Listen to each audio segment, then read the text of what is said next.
Nos encontramos en el podcast del Real e Ilustre Colegio Oficial de Médicos de Sevilla para hablar de un asunto que en estas últimas semanas ha tenido cierta notoriedad en los medios de comunicación, porque hubo incluso una rueda de prensa, y que a la ciudadanía le tiene que llegar el mensaje muy claramente, porque estamos hablando de medicina estética, una práctica muy habitual hoy en día, incluso diría que a todas las edades, desde la mayoría de edad hasta los 90 años, pero que hay que tomársela con toda la precaución que se requiere cuando se habla de medicina.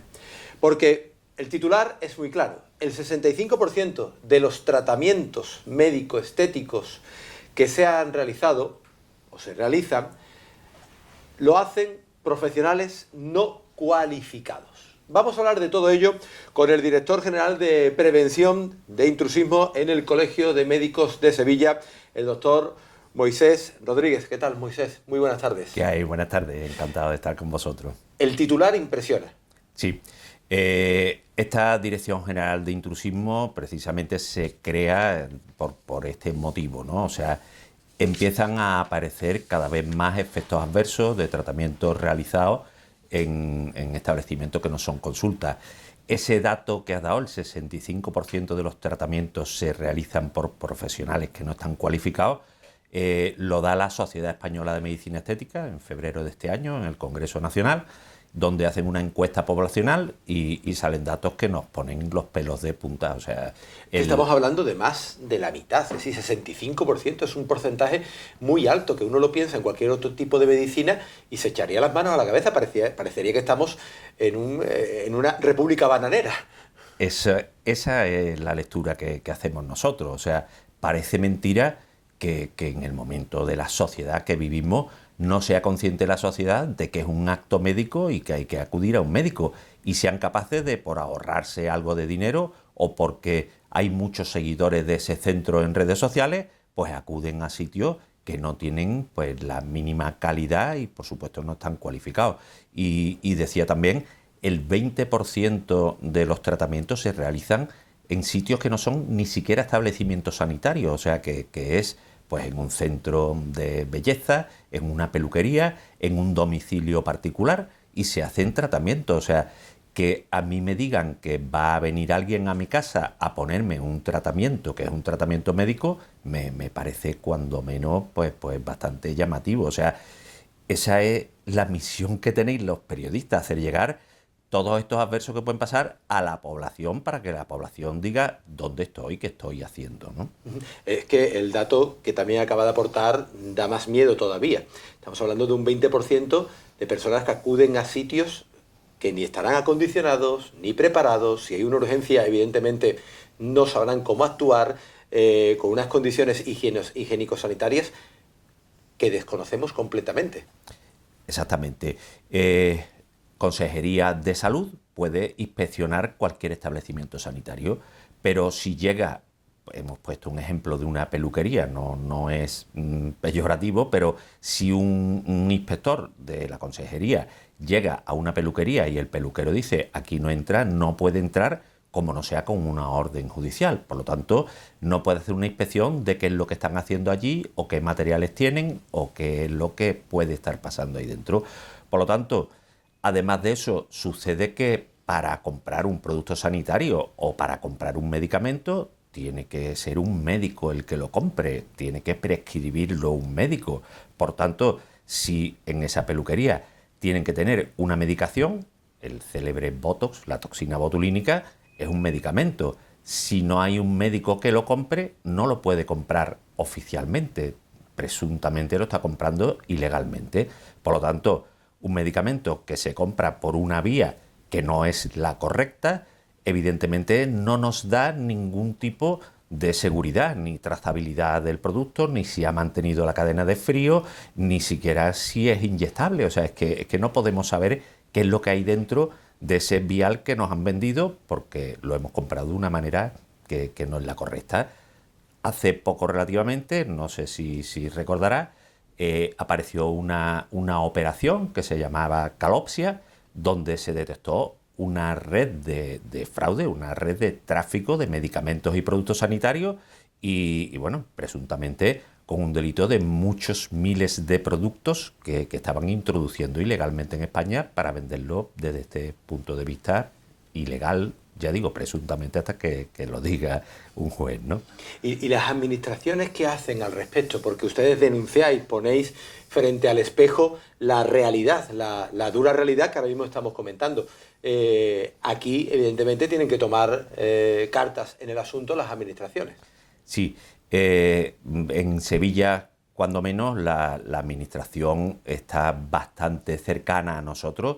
Hemos estado reunidos con la jefa de Inspección Médica Provincial de Sevilla y bueno, y entiende perfectamente la problemática. Lo que sucede es que pueden llegar hasta donde llegan. Ya digo que si no es un establecimiento sanitario, ellos no pueden hacer nada. No tienen competencia. Exacto, tiene que haber una denuncia a Policía Nacional, a Guardia Civil, a Fiscalía, que se hagan unas diligencias previas, que se encuentre que hay un presunto delito y entonces sí pueden ellos actuar. Pero si no, no puede actuar la Consejería de Salud. Entonces es complejo también, o sea, dentro de un establecimiento sanitario es más difícil pensar que se están haciendo cosas tan irregulares como esas.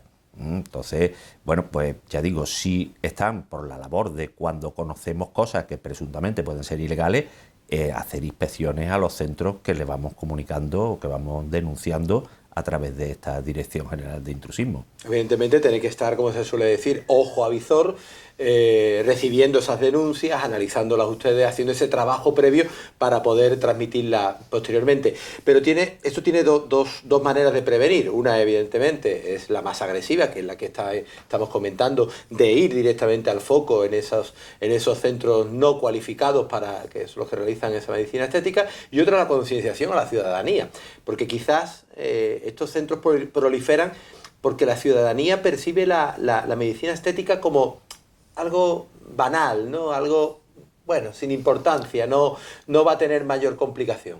Así es, o sea, este es el grave problema, que realmente, gracias a Dios, los efectos adversos, las complicaciones que hay, no suelen ser tan importantes como para que pongan en riesgo la salud y, además de eso, son poco frecuentes.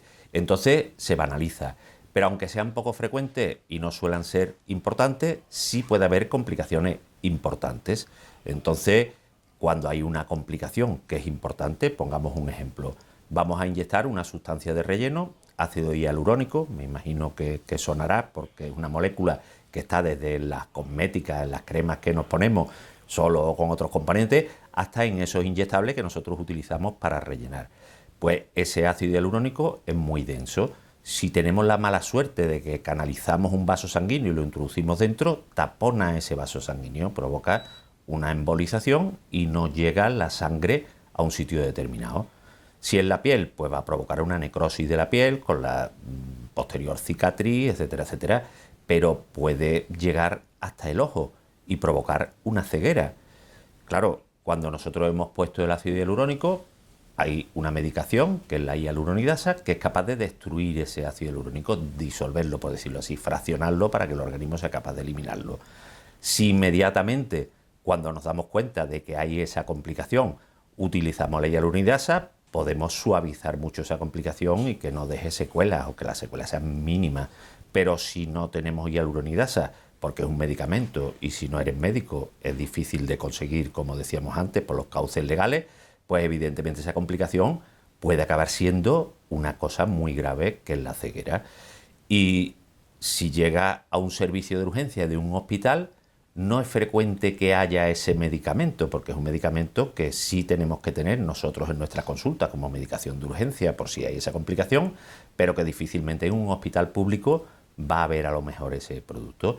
Y el médico que está en el hospital, cuando le dice que se ha rellenado, pues muchas veces no entiende muy bien la diferencia entre haber puesto, por poner un ejemplo, una hidroxiapatita cálcica, un ácido poliláctico, un ácido hialurónico, una policaprolactona, y sabe porque es médico, pero no sabe tanto de esa especialidad como para atender a esa persona.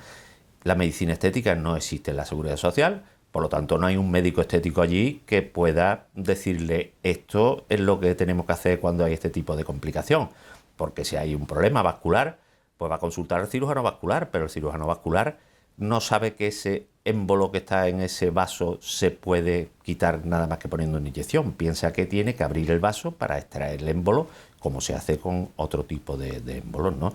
Entonces, está ese grave problema de salud pública de que cada vez vemos más efectos adversos y que la mayoría de las veces, después de haberse hecho tratamientos en centros que no son regulados, por decirlo así, vienen a nuestra consulta a tratarse el efecto adverso porque no le encuentran solución. Claro. Y vienen digamos, sin el prospecto de lo que se ha inyectado, de lo que el tratamiento que ha tenido, porque evidentemente estos centros alegales, pues para la medicina estética, no te van a prescribir, te han dicho, este es el seguimiento que le hacemos a su tratamiento.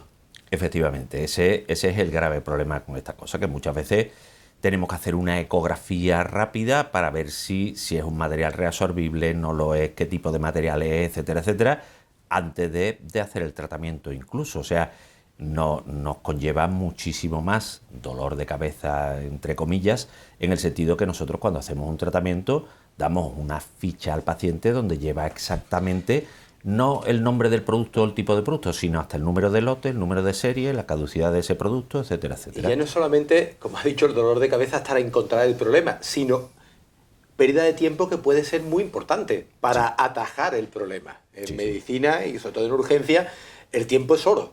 Es así, o sea, esa es la triste realidad. Cuando una necrosis ya está establecida, por mucho que recanalicemos, esa necrosis no se va a solucionar. Entonces tenemos un tiempo que son minutos, no llega a horas normalmente, depende del calibre de la obstrucción, ¿no? Pero muchas veces hay que resolverlo en menos de 30 minutos, 45 minutos, 1 hora y media para que pueda poderse resolver sin secuela.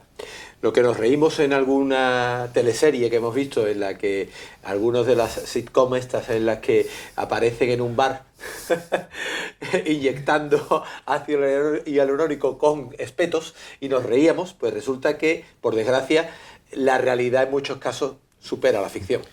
Así es, o sea, yo eso, cuando el término aquel de Botox Party que fue tan célebre, yo lo veía algo que nunca podría ser posible. O sea, decía, estos americanos están locos, ¿no? Y sin embargo, estamos viendo ese tipo de tratamientos aquí, de quedar en un domicilio y vamos a ponernos todo el Botox, que tengo un amigo que nos lo pone.